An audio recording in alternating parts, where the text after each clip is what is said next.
मानो जैसे ठंडी शीतल हवा। बड़े भाई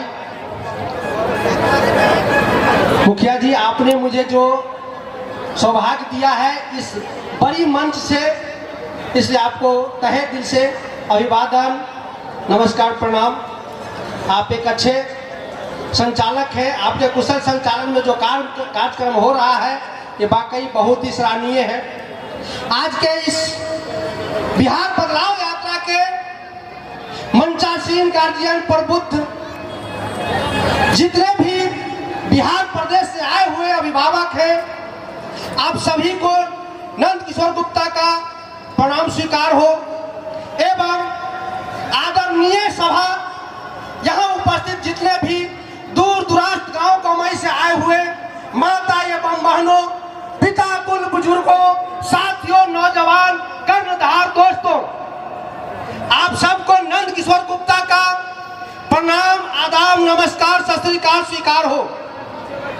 बड़े गर्व की बात है कि आज आप लोगों ने जो इस विषम परिस्थिति में, इस गर्मी और इस उमस में, इस बरसात के दिन में भी अपना खेती छोड़ करके अपना इस बरसात में जो आपके बच्चों के सालों भर का आहार उत्पादन करने का दिन था, उसको भी आपने दांव पर लगा करके अपने बच्चों के उन भविष्य की स्वर्णिम विकास के लिए पधारने का कष्ट किया है। इसलिए आप लोगों के लिए एक बार जोरदार आप लोग को तालियों से स्वागत करें। आप लोगों का बहुत बहुत धन्यवाद।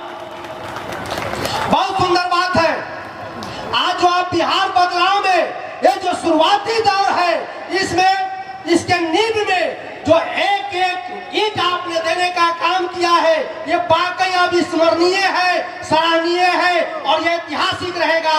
आपके बच्चे आपको कभी कोसेंगे नहीं कि जब बिहार बदलाव हो रहा था, प्रशांत किशोर जी 3 साल से पैदल गांव का घर घर घूम घूम कर लोगों को जगाया करते थे, तो उस समय आप क्या कर रहे थे? तो आप भी कहेंगे कि मेरे बच्चों, मैं भी उस दिन प्रशांत किशोर जी के लिए ऊपरी की धरती पर, रीगा की धरती पर, शिवहर की धरती पर, जहां भी उनका कार्यक्रम हुआ, हम लोगों ने उपयोग समझ करके हर जगह पहुंचने का काम किया है और प्रशांत किशोर जी के हाथ को मजबूत करने का काम किया है। और उस मंच से ही संकल्पित होकर, उस सभा से संकल्पित होकर आए हैं, उनको वादा देकर आए हैं कि आपके बिहार बदलाव में मैं भी एक गिलहरी की तरह अपने पीठ में पानी लगाकर, बालू लगाकर, आप जो सेतु बांध रामेश्वर बांधने का कोशिश किया है, उस बांध में हमारी भी योगदान है। ये बहुत ही आपके लिए सराहनीय बात होगी। मैं बहुत कुछ करने नहीं आया हुआ हूँ। लहरों से डर के नौका पार नहीं होती और कोशिश करने वालों की कभी हार नहीं होती। हिम्मते मर्दा और मद्दे खुदा, उन्होंने हिम्मत किया है तो आप सब मदद करने के लिए तैयार है।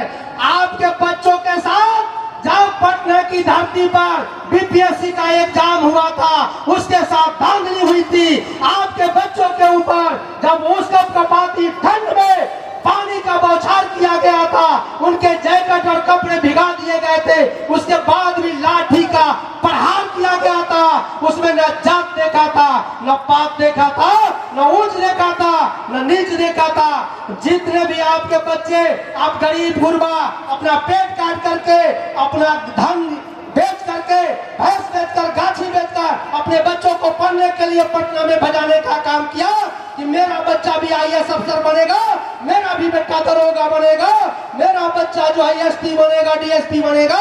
लेकिन आपके बच्चों का सपना चूर करने वाली ये सरकार आपके बच्चों पर लाठियों का प्रहार किया था। ये बात किसी प्रतिपक्ष के नेता के समझ में नहीं आया। जो पार्टी की नेता है उन्होंने आपको बच्चों को पिटाई किया, और जो विपक्ष के नेता है उनके काम पे जुर्म तक नहीं रहेगी। अगर किसी को दर्द हुआ तो हुआ प्रशांत किशोर को।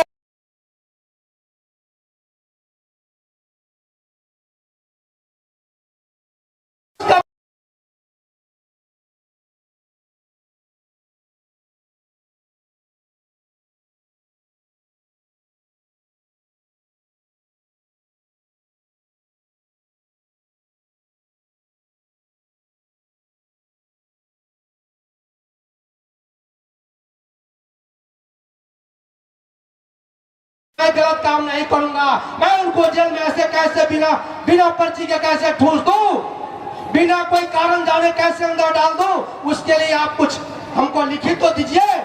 जब कोई लिखित नहीं था फिर डर से उनको छोड़ा गया। तो देखिए, जो सबकी मदद करते हैं उनकी मदद खुदा करते हैं।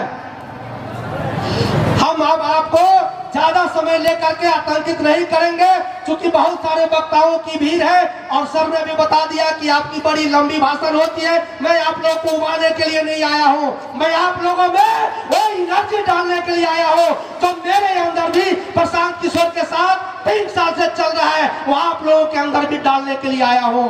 तो आप लोगों से करजोर विनती है कि प्रशांत किशोर जी की इस आग की लपट को रुकने मत दीजिएगा अपने बच्चों के भविष्य के लिए, नहीं तो जिंदगी भर अफसोस के सिवा कुछ नहीं मिलेगा। ऐसा वीर बेटा आपको दोबारा इस धरती पर न जन्मा है न जन्मेगा। धन्यवाद, नमस्कार, आदाब, सलाम। अब मैं एक छोटी सी बात कहूंगा। इस भारी उमस में, इस भारी और इस बीमार बिहार को प्रशांत जैसी एंटीबायोटिक दवा मिल गई। अब आप लोग इसका उपयोग करें और जो भी रिजेक्ट दवाएं हैं उसको फेंक दें। धन्यवाद, नमस्कार, आदाब, सलाम। अब हम आग्रह करेंगे 23 रीगा विधानसभा के